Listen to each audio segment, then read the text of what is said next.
Hello. నమస్తే కృష్ణ గారు. మీ line connect అయింది. నమస్తే గోవింద్ గారు, బాగున్నారా? నమస్తే. గుడ్ బాగుందని చెప్పండి.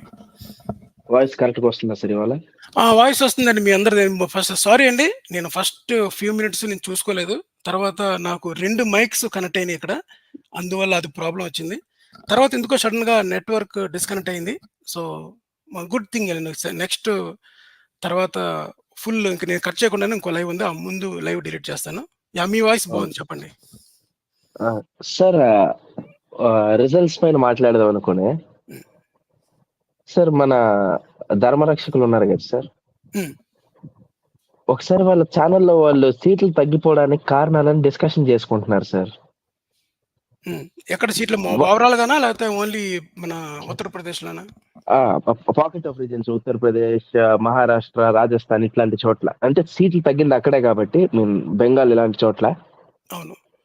ఓవరాల్ గా 370, 400 అనుకున్న పొజిషన్ లో 303 కూడా పోయి మొత్తం కూటమికి 290 దగ్గర ఆగిపోయారు సార్. అవును. అసలు కూటమి గట్టెక్కడమే చాలా పెద్ద ఇదనమాట. అసలు కూటమి చాలా కష్టపడి ముక్కుతూ, మూలుగుతూ గట్టెక్కింది. మా న్యూస్ లో ఈ డ్రామా రక్షకులందరూ కలిసి వీళ్ళు డిస్కస్ చేసుకునే కారణాలు ఏంటో తెలుసా సార్? చెప్పండి. ఐటీ సెల్లులు, కాంగ్రెస్ యొక్క ఐటీ సెల్ బాగా పనిచేసిందంట sir. Akhilesh Yadav IT cell బాగా పనిచేసిందంట సార్. అబ్బా! కాదు అసల సార్, ఎట్లా కొడితే అర్థం అవుద్ది సార్? ఇంకా ఎంత కొడతారు సార్? ఇంకా జనాలు ఎట్లా కొడితే వీళ్ళు అర్థం చేసుకుంటారు సార్ అసలైన కారణాలు? దెబ్బ తగిలిందండి వీళ్ళకి. ఎప్పుడైతే 'Dhruv Rathee' video almost 30 million people watch చేశారో, మొత్తం దేశం మొత్తం తెలిసిపోయిందనమాట. అప్పటి వరకు నిద్రపోతున్న చాలామంది ఎవరైతే ఉన్నారో, వీళ్ళందరికీ కూడా మెసేజ్‌లు రీచ్ అయినాయి. ఇదివరకులా ఇప్పుడు దిస్ ఇది ఈ election is an victory of independent media. Victory is of the sir. ఏమంటారు, మన ఫ్రీడమ్ ఆఫ్ స్పీచ్. ఎవరైతే ఎస్ సార్. ఇండిపెండెంట్‌గా వాయిస్ రైజ్ చేయగలరో వాళ్ళ విక్టరీ ఇది.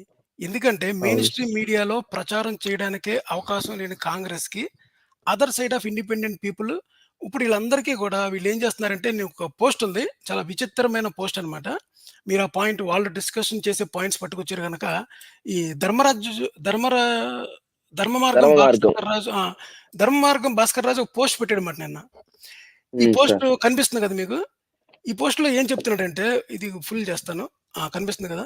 దీంట్లో సార్. ఏమంటాడంటే, Al Jazeera, New York Times, Wall Street Journal, BBC ఈళ్ళందరూ కలిసి, అంటే ఎన్నికలు బీజేపీ, కాంగ్రెస్ కూటమిల మధ్య జరగలేదు.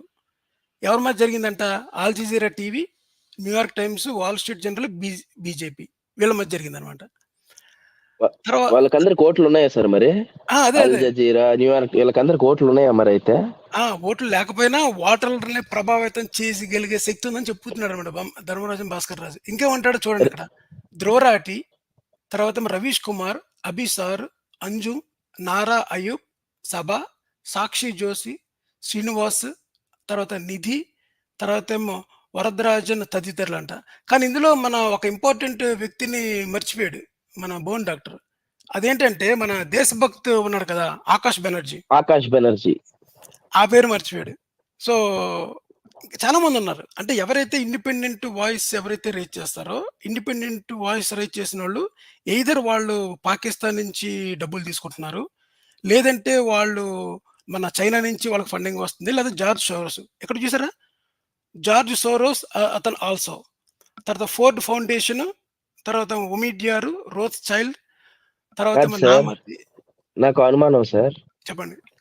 ఈ ఫండ్స్ అన్ని వస్తుంటే ఏం చేస్తున్నారు సార్? లెక్కలేస్తూ కూర్చుంటున్నారా సార్? ఇప్పుడు ఇంత పెద్ద ఫండింగ్‌ని రేజ్ చేయగలిగిన మోడీ గారి ప్రభుత్వం బయట నుంచి వచ్చే ఫండ్స్ ఎందుకు ఆపలేకపోయింది? ఇప్పుడు చూసారా మీరు? ఇక్కడ నేను సార్, పెట్టాను. యూఏఈ ఫండ్ అది కాదు సార్. యూఏఈ రాజు కేరళకు ఫండ్ ఇస్తే ఆపినారు కదా సార్, ఈ ఈ ఫండ్స్ ఆపలేరా? అదే. ఆపలేరు. అదొకటి. ఇంకో సంగతి తెలుసా మీకు? మన న్యూస్ క్లిక్, మన చైనా నుంచి 100,00,00,000 అక్కడి నుంచి వచ్చినియి అని చెప్పేసి రిజర్వ్ బ్యాంక్ త్రూ వస్తే, దాని మీద అతను అరెస్ట్ చేయగలిగారు కదా! అవును sir, news click founder and editor. News అలా. కానీ మరి అలాంటప్పుడు ఈ ఫండ్స్ వస్తుంటే ఏం చేస్తున్నారు? కూర్చొని అప్పుడు వన్ ఆఫ్ ద ఇప్పుడు ఈ ఈ విషయం వదిలేద్దామండి. మన వీళ్ళందరికీ ధ్రువరాటికి, లేకపోతే ఈ ఆకాష్ బెనర్జీకి, ఈ వీళ్ళందరికీ ఫండ్స్ వస్తున్నాయి అనేది పక్కన పెడదాం.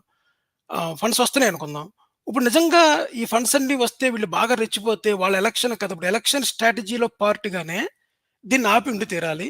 లేకపోతే భారతదేశంలో ఒక ఇల్లీగల్ మనీ లాండరింగ్ జరుగుతుందనుకుందాం మామూలుగా. బయట నుంచి ఫండ్స్ వస్తున్నాయి. అది కూడా ఆపగలగాలి కదా! ఒక దేశ ప్రధాని భారతదేశంలోకి ఇల్లీగల్‌గా వస్తుంటే ఆపగలగాలా లేదా? ఫైనాన్షియల్ ఇప్పుడు ఖచ్ ఆల్రెడీ డిజిటల్ ఇండియా అన్నప్పుడు ఎంత ఈజీ దీన్ని ఆపడం? అవును సార్. యాహ్! మీరు చెప్పండి. ఇంకో లిస్ట్ గూడా మన 'ధర్మ మార్గం' భాస్కర్ రాజు పెట్టుండాల్సింది సార్. ఆ లిస్ట్ ఏదో నేను చెప్తా ఒకసారి ఇనండి సార్ ఓపికుంటే. చెప్పండి. News 18, Aaj Tak, Republic, String, Reflection, Bharatvarsh, Trikal Talks, Sanatan Traveller, Keerthi History ఇట్లా ఇంకో 100 ఛానెల్ ఒక లిస్ట్ ఇంకోటి పెట్టుండాలి సార్. నేను శరత్ గారు ఏం చేసామంటే ప్లాన్ చేసామన్నమాట. దీనికి కౌంటర్‌గా ఇంకొక పోస్టింగ్ పెట్టడానికి. ఇందులో ఎవరెవరైతే ఉన్నారో మీరు చెప్పినయన్నీ అన్నమాట. అంటే ఎక్కడి నుంచి ఫౌండేషన్ వస్తుంది, దానికి ఎలా ఎలా పెట్టారన్నది. కానీ శరత్ గారికి ఈరోజు ఫీవర్, ఒంట్లో బాలేదు. అందుకే జాయిన్ అవ్వడం కుదరలేదు. సార్ మీరు సోలోగా ఉన్నారా ఇవాళైతే? ఈరోజు నేను సోలో అండి. ఓహ్! సార్. యాహ్! ఇంకోటి ఆహ్, సార్ సార్ చెప్పండి సార్ ఏదో అంటున్నారు. లేదు లేదు. నేను చెప్పదలుచుకుంది ఏంటంటే, ఈ భరతవర్ష వాళ్ళ ఛానెల్ అయితే 24/7 నేను నాకు అంటే నాకు ఎంతో మంది లేరు. ఒక 200 మందో లేకపోతే ఎంతమందో ఉన్నారన్నమాట మెంబర్స్. ఇంకా సరిపోవట్లేదు నాకు అని ఈ ఈ భరతవర్ష ఒకడు, అలాగే మీకు రిఫ్లెక్షన్ ఈళ్ళిద్దరి ఛానెల్ కూడా చూడండి. మీరెప్పుడు కూడా ఫండింగ్ ఉంటది. ఇంక భరతవర్షకు తక్కువ అనుకుంటా అడగడం.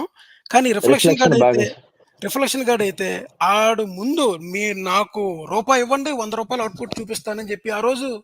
సార్ 100 అవుట్‌పుట్ చూపించాడు గుర్తుందా? సనాతన మన ఎవరు సుంకరక్కకి మనం ఇచ్చాం కౌంటర్. అవును. అవును. వాడి అవుట్‌పుట్ అలా ఉంటదనమాట. వాడి కాదు అవుట్‌పుట్ సార్. జనాలు తీర్పిస్తే జనాల తీర్పు పక్కన పెట్టి ఐటీ సెల్ కాదు సార్.